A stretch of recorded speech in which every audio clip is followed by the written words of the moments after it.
All right, welcome back to the SportsMax Zone. Zoning in now is Wayne Lewis. He's the Secretary of the West Indies Players Association to bring us up to date with all that's happening with an election, a voting AGM coming up on February 9. Plus, we want to see if there's any more news about that famous withdrawal from the India tour. Welcome. Thanks very much. Good evening, gentlemen. Good evening to all our listeners. Let's start. Can we just start some tennis? I mean, let's start tennis. Well, you like tennis, right? Yeah, tennis. Former Jamaica batsman, by the way. Oh. Not a very good one, but a former Jamaica batsman. No tennis. What do you want to say about tennis? Let's start tennis. Nobody talk the cricket. You don't want to talk cricket? No, I'm going to start tennis. Australian Open. Roger Maybe Federer. you should have taken up tennis. Maybe should. Instead of the. But the you're cricket. a Federer fan, aren't you? Oh yes. So why would you want to talk about tennis? He's preparing now for Roland Garros. Yeah. All right. That's in May or June, right? Yeah, right. Okay. Let's talk a little cricket. Right. A lot of people are asking, with claims that Dwayne Bravo and Kieron Pollard have been victimized by the board, that WIPA has been fairly silent with their omission from the squad to South Africa and, of course, to the World Cup. Because we didn't come public and make a particular statement doesn't mean that we're silent, right? Mm-hmm. Because we started from the provisional 30 was announced and there was no Ravi Rampal. You know, we wrote to the WICB asking questions regarding Ravi Rampal. Mm-hmm. And when the 14 was announced for South Africa and there was no Pollard, Dwayne Bravo, we wrote again and we demanded and we got answers basically, and we talked to the selectors through WIPA lines, the president and CEO. So we just have, we have made a decision basically that we don't need to go public with all these things. The public don't care about stuff. They just want to know that the cricket is running properly and WIPA is working well for the players. So we have had a number of differences. But how would they know if WIPA is working for the players? This is the public, of course. If some of those questions aren't publicized, or your inquiries as to why certain players are left out are not publicized? Well, that's a good question, but I don't know that it would solve anything to say WIPA is concerned and we put out a bulletin to say we are concerned. I don't know that that would help anything. We went directly to the WICB and we talked to the CEO along with the president, and we spoke to the chairman of selectors as well.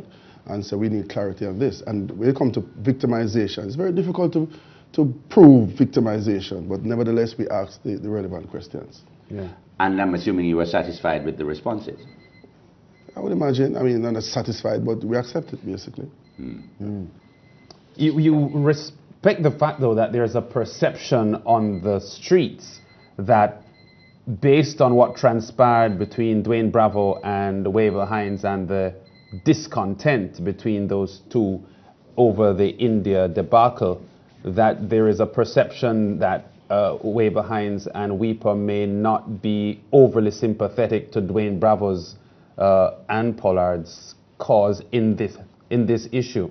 And it couldn't be further from the truth, because even during the whole debacle, if you want to call it that, and those emails were flying left, right, and center, there was a lot of discussion between Bravo and Wavell through WhatsApp and through phone calls as well. So they were. What kind of discussion? Were they amicable discussions? Yeah, amicable discussion. There was no animosity. I mean, I really. But that's not what we saw. If you looked at the tone of the letters, they seemed very inflammatory. Yeah, and there was one confrontational. Right, there was one particular email. And disrespectful in some ways, I would have to say. But there was one particular email that Wavell said. Outside of that, when they talked one-on-one, there was no animosity. Wavell understands the position. That's really hard to believe, though. So I'm lying. No, but it's as hard to believe as is the. You know why? As is the excuse given for the omission of Pollard and Bravo from the World Cup squad. Yeah. Both of those positions are equally difficult for us to believe. Not for one let's moment put it this way. Causing a number of emails came through from Bravo. I even got involved at one stage when I wrote Mr. Bravo that I said, boy, Wavell is taking too much heat, right? And we knew, and we were very suspectful. We suspected that these emails weren't necessarily coming through Bravo. We had that opinion, and therefore we really didn't take anything personal. And you had the opinion that those emails were not coming from Bravo. It was highly suspicious. On this program, the president of the WICB, Dave Cameron, says he is sure they were not penned by Bravo. I'm not going to go that far to say it. But people are saying that, including inside WIPA and inside the board. If you're very suspicious that those emails did not come from Bravo himself, Who do you think it came from? Is that a rhetorical question? No.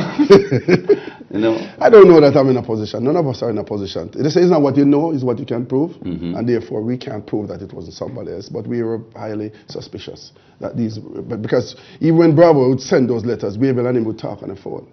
Outside of that, and Wavell understood the Have there been any other inquiries into what WIPA is doing that lead you to be suspicious that there is a move behind the scenes, behind these players as the front men, by someone? Could you repeat that?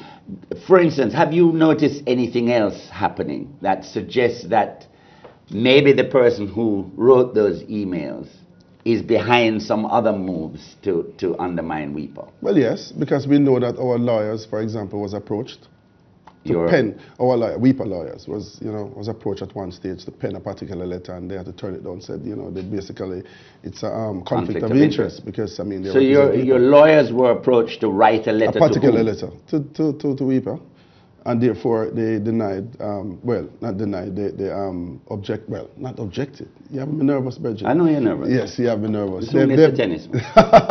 They just declined the offer. Really, that's the word I'm trying to find. Yeah. And who asked them to pen that? I'm not at liberty to tell you that. You know I'm not going to say that. Yeah, but we could still argue, though, Wayne, that in spite of the fact that the suggestion is that people aren't convinced that Bravo penned these letters, he still signed them. Right. So regardless of who actually penned them, the dissemination of the information was... But we don't know that he signed it. I mean, there was one letter signed by a number of the players in India. Yes. Initially, a letter came with signatures, right? Not all the players that signed that letter. But after that, it was just emails. Just going back on that, who were the players that didn't sign that? I know Marlon Samuels had... Yeah, Marlon didn't sign. Did not sign. Some of the players were en route to India. Okay. When the letter was sent, so they didn't sign it as well. I know Marlon Samuels didn't sign that particular letter.